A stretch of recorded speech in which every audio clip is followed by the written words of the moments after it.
ইসরায়েলের নেতানিয়াহু ফিলিস্তিনে মা বোনদের উপরে যে নৃশংস গণহত্যা চালিয়েছে, আমরা এর তীব্র প্রতিবাদ নিন্দা জানাই।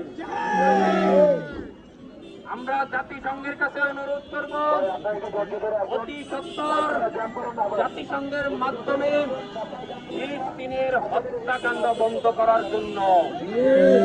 আর যদি জাতিসংঘ এই যুদ্ধ বন্ধ না করে, তাহলে 300 কোটি মুসলমানের শাসকদেরকে আমরা বলবো, মুসলমানের সকল দেশের শাসকরা মিলে আপনারা জাতিসংঘ গঠন করুন। এই জাতিসংঘের মাধ্যমে গোটা পৃথিবীতে ইসলাম কায়েম হবে। ওই ইসরায়েলকে হুঁশিয়ার করে বলতে চাই, আমরা বদরের সৈনিক, সালাউদ্দিন আইয়ুবীর সৈনিক, আমরা বদরের সৈনিক, উহুদের সৈনিক, মুহাম্মদুর রাসূলুল্লাহর সৈনিক। সুতরাং মুসলমানদের সাথে লড়তে এসো না।